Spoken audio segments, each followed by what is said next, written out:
algunas de las fotografías que en ese momento fueron reales, pero desapareció prácticamente cerca del 90% del territorio tabasqueño.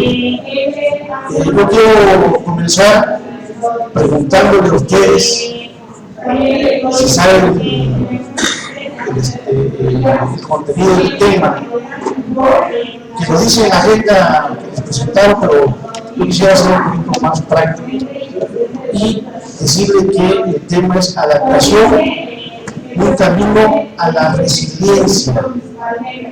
Quiero preguntarles a ustedes si saben el significado de esta última palabra. El que sepa, que me haga el favor de levantar la mano. El que sepa el contenido de la palabra. Veo que levantan prácticamente el staff y organizaciones, el staff de Play y organizaciones que tienen que ver con estos temas. Veo a un representante aquí con el que he tenido la oportunidad de platicar. Bueno, pero prácticamente quienes vienen de los gobiernos locales, que sucedió lo mismo que a mí ahorita. Esa palabra tengo, la verdad, tuve que ir a consultarla para saber cuál es el significado. Pues yo creo que debemos comenzar, mi intervención debe comenzar para que hoy, creo que aprendí algo nuevo, que tiene que ver con el tema del cambio climático, con todas las actitudes del ser humano, podamos de alguna manera también salir con todos los conocimientos, pero también saber qué significa esta palabra. Encontré dos significados. Uno que tiene que ver con la actitud individual y la otra con la actitud colectiva. Lo individual es lo que ustedes están aprendiendo el día de hoy y están teniendo la capacitación. Y lo colectivo es lo que van a llegar a hacer en cada una de sus poblaciones. Y leo textualmente la capacidad individual de esta palabra. Resiliencia, capacidad que tiene una persona de recuperarse frente a la adversidad para seguir proyectando al futuro. ¿Saben palabras? Y en el caso colectivo es efectivamente la suma de esas capacidades individuales y lo colectivo. Y dice, capacidad de las comunidades para adaptarse y recuperarse a perturbaciones ambientales, adquiriendo nuevas herramientas. Hoy estamos adquiriendo nuevas herramientas para hacer del cambio climático algo que podamos convivir con él, detenerlo en su gran mayoría. Es una enfermedad que ya tenemos, no podemos como protección civil, no podemos prevenir lo que ya es una enfermedad de la tierra. Es decir, ya tenemos ahí, entonces tenemos que hacer nada más dos cuestiones: adaptarnos y mitigar. Eso es lo que tenemos que hacer, porque ya tenemos la enfermedad. Las generaciones que nos antecedieron hicieron lo propio.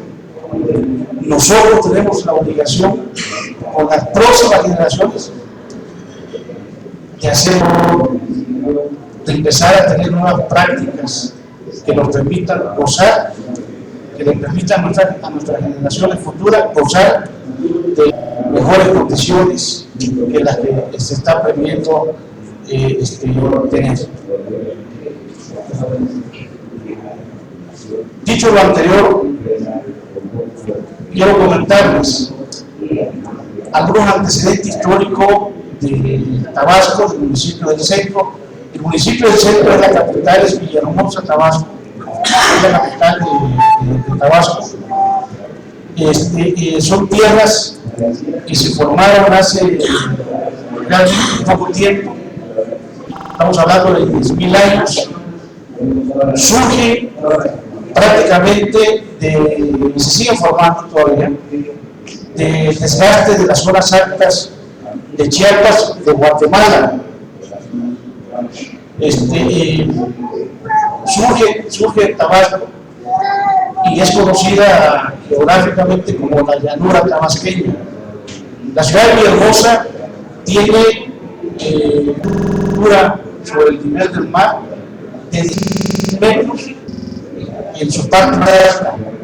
Hay zonas dentro de la ciudad que están abajo de los 5 o 6 metros sobre el nivel del mar. Tabasco, el municipio del centro, siempre ha sufrido inundaciones y las anteriores generaciones se han adaptado a ellas, se habían adaptado, por eso nosotros, nuestros abuelos tenían una cuestión de que nosotros éramos herederos de la cultura olmeca, éramos herederos de la cultura madre de Mesoamérica y que también éramos herederos de la cultura del agua. ¿Por qué les digo que éramos de la cultura del agua? Porque 6 meses Tabasco permanecía en tierra y estaba la cultura de los habitantes de esa época estaba adaptada para vivir 6 meses de la ganadería, de las plantas, de las plantaciones de cacao, de plátano, del maíz, ¿sí? Y 6 meses estábamos en el agua. Y también teníamos una cultura de lactación, porque en esa época a qué nos dedicábamos los tabasqueños, a pescar principalmente para poder sobrevivir, y además guardábamos ahí.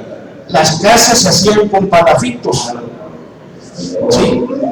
6 meses vivía en abajo y 6 meses arriba. Todavía la casa de mi madre en el centro de la ciudad conserva un tapanco, creo que así le dicen normalmente, tapanco, y ahí guardaban las cosas para que después de pasar el agua, que bajara el agua, bueno, pues allá volvíamos otra vez a tener vida en la tierra, ¿no?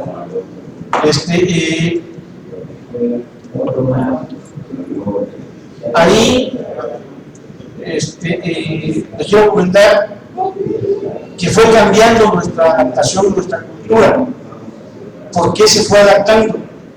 Simplemente porque recuerdo que al principio del siglo pasado y a mediados del siglo pasado se hicieron las famosas presas hidroeléctricas del Alto y del Bajo Grijalva, que su función principal era la generación de energía eléctrica y el control de las aguas que llegaban hacia la parte de la llanura tabasqueña.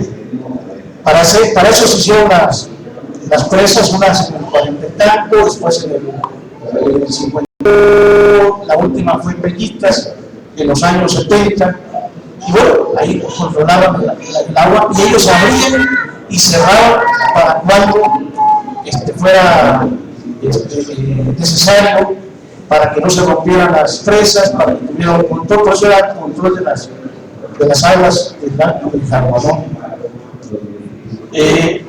Año con año Tabasco tenía inundaciones cíclicas que en base a la cultura que yo les señalaba, pues estábamos adaptados y mitigamos de alguna manera, no lo veíamos tan difícil, mas sin embargo empezaron a crecer las ciudades, empezamos a rellenar las ciudades, los vasos reguladores, empezó Pérez a tener un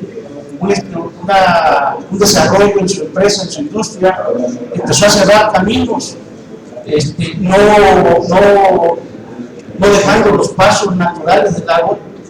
Bueno, pues ahí se hizo embalse en muchos lugares, ¿no? Entonces, todo esto hizo que con la acción del hombre fuera cada día más difícil mitigar el efecto de la inundación. Pero bueno, finalmente esas inundaciones a la que estábamos acostumbrados año con año se volvió por el cambio climático en el 2007 una inundación atípica. Imagínense ustedes que un día llovió en en Tabasco, 3 años. Estamos hablando de que ahí, vean ustedes las gráficas, ahí se inundó zonas arriba de 3 o 4 metros. La ciudad de Villahermosa, el centro de la ciudad, desapareció prácticamente. Cosa que pues, no se veía, pues. O sea, no habíamos entendido realmente hasta dónde podría tener una consecuencia de este tipo y no haber hecho la prevención de que no se cerrara el de no rellenar las áreas, ¿no? Y obviamente esta lluvia típica contribuyó a lo que ustedes están viendo aquí. Pero también, y hay polémica todavía al día de hoy, de qué fue realmente lo que pasó. Hay voces que señalan que fue producto de las lluvias atípicas, otros dicen que es por la cuestión del efecto del cambio climático, perdón. Otros más radicales, y a lo mejor con más certeza, dicen que fue producto de un error humano, que fue una inundación provocada. Yo en lo particular estoy de acuerdo en poquito de cada uno de estos conceptos que ha sido polémico, no nada más a nivel local, sino a nivel nacional y a nivel mundial. Efectivamente, es producto del cambio climático, es producto de las lluvias, que en consecuencia tiene ese cambio climático, pero también es producto del error humano, que no hemos sabido entender que ha cambiado ya las estaciones de lluvia, que cada día hay más cuestiones de impacto ambiental que inciden en todo este tipo de fenómenos meteorológicos como el que sufrimos en el 2007. Todavía la polémica ahí está, todavía no se ha definido exactamente, aunque estudiosos han definido que más que un error humano fue producto del cambio climático. ¿Por qué digo yo que fue también un poquito de error humano?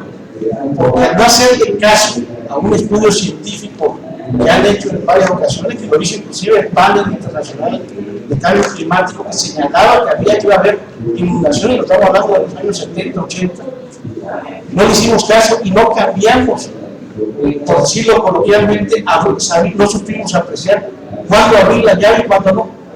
Entonces, cuando viene la lluvia típica del 2007, encuentran a las presas casi a su totalidad de capacidad.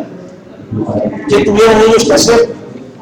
Tomar la decisión de aguantar con el riesgo que se reventaran las presas y provocara una inundación catastrófica, porque iba a bajar el agua muy rápido, muy fuerte, llevándose todas las casas, igual que el centro histórico de la ciudad, o abrirle de manera paulatina y que se fuera inundando Villahermosa en forma despacio, que a evacuar.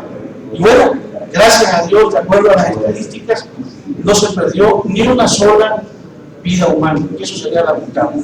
Y no se perdió ni una sola vida humana porque en Tabasco ya llega el agua y ahí se remansa, se baja, y eso hizo que no hubiera ningún deceso de un ser humano.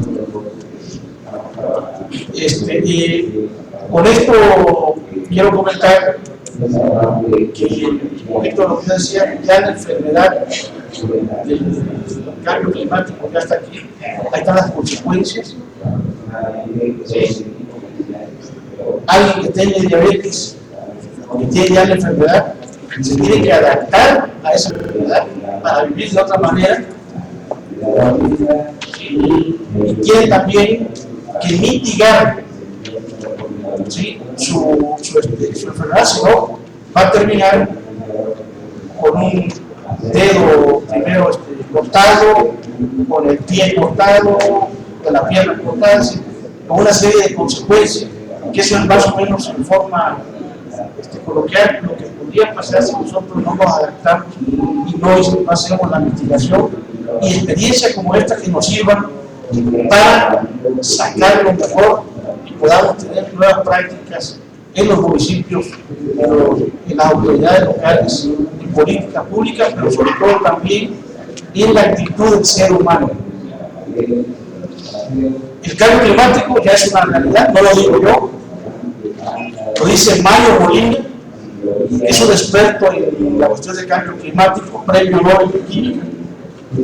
¿Sí? Y por eso, puedo repetir, tenemos que adaptarnos y sobre todo mitigar para que esta tierra, que hace unos días, antes celebramos el Día Internacional de la Tierra, podamos celebrarla por muchos años y nuestras generaciones la sigan disfrutando.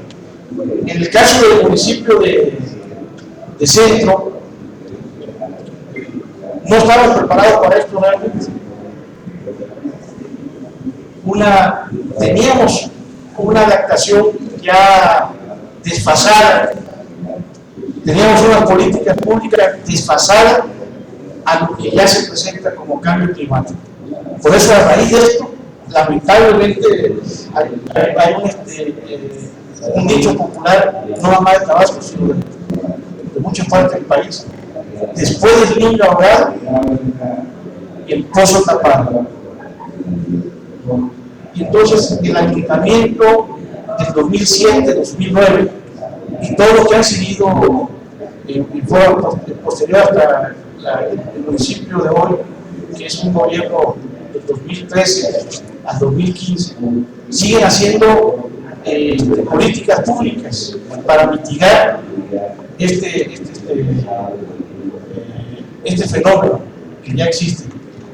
Desde esa fecha al día de hoy, en el municipio del Centro, en la ciudad de Villahermosa, se hizo en forma inmediata un atlas de riesgo. Ese atlas de riesgo se hizo para conocer cuáles eran los espacios de la ciudad y del municipio que estaban en una zona de riesgo, en una vulnerabilidad inmediata. Tabasco tiene muchos ríos, la ciudad de Villahermosa es una isla, pasan varios ríos alrededor.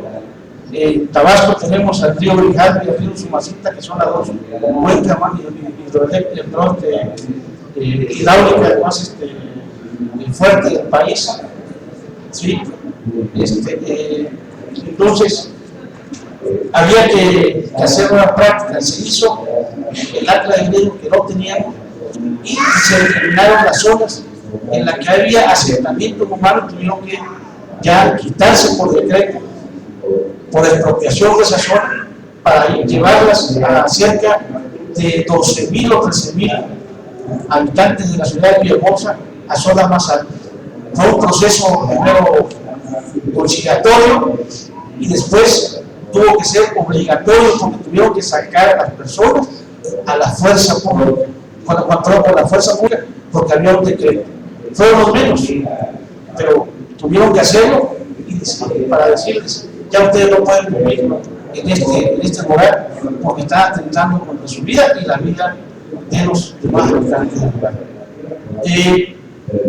Hoy esta administración, eso se hizo en el 2008, hoy se está haciendo el PANUM y ya tenemos la herramienta del atlas de riesgo, ¿sí?, que sirve de información, de banco de información para poder hacer el PANUM en coordinación con ICLEI.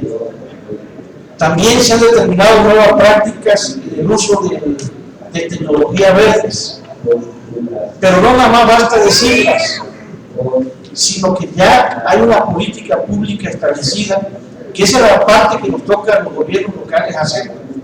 Esa política pública obliga ya al ciudadano, obliga a las empresas a respetar un nuevo reglamento de construcción en donde tiene que ver estas prácticas de tecnologías verdes para ahorrar energía, ahorrar agua, ahorrar espacios, es decir, adaptándonos ya por obligación y por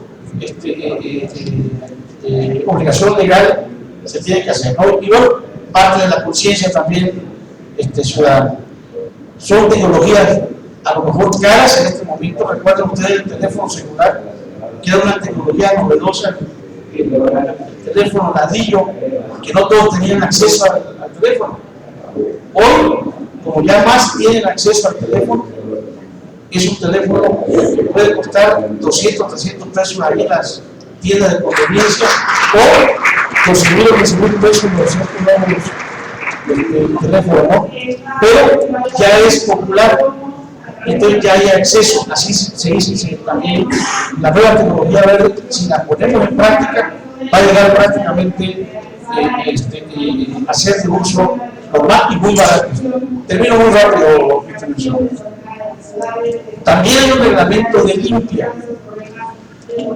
que hace separación ya de los residuos orgánicos y de los residuos inorgánicos. Hay un relleno sanitario, hay otras prácticas también ahí de separación, hay una serie de cuestiones educativas en las escuelas, y todo esto ya como una práctica de política pública.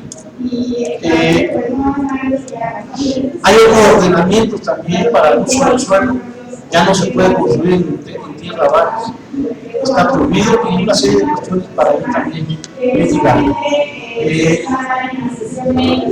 En el 2008 se ha seguido cambiando, se va a cambiar también ahora luminarias para evitar que se siga emitiendo gases de efecto invernadero mediante el calor a la atmósfera. Bueno, son prácticas también que tenemos ahí, y hay un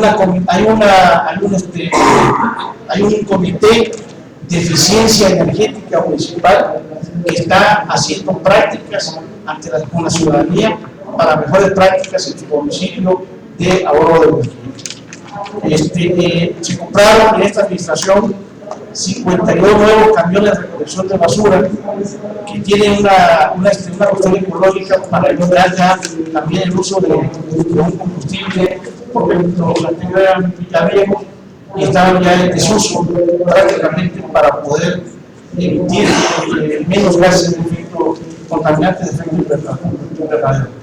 Hay equipamiento de bomba también muy eficientes, ¿sí? Con este objetivo.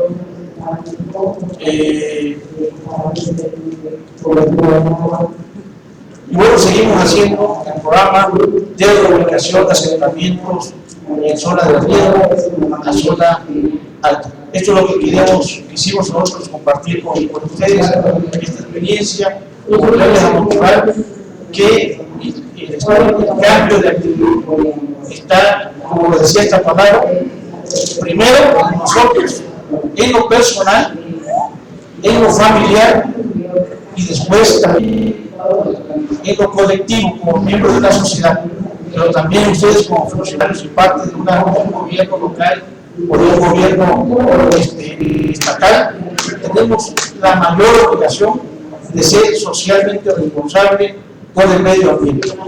Muchas gracias.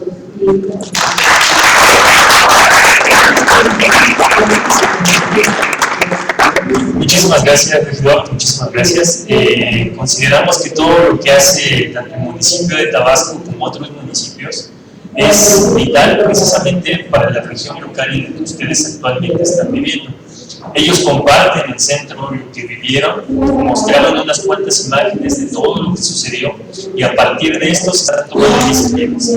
Bien comentan que tanto las acciones de mitigación como las acciones de adaptación que se tienen localmente tienen que tener en conjunto una reestructura para un mejor bienestar. De la misma manera, algunos otros municipios están planificando y están haciendo también su plan de acción climática municipal y otras acciones para precisamente coadyuvar y tener toda esta organización y trabajo en conjunto con la sociedad, las empresas que estén localmente en cada una de estas localidades y adicionalmente con los funcionarios. Entonces, nuevamente demos un aplauso por favor al regidor.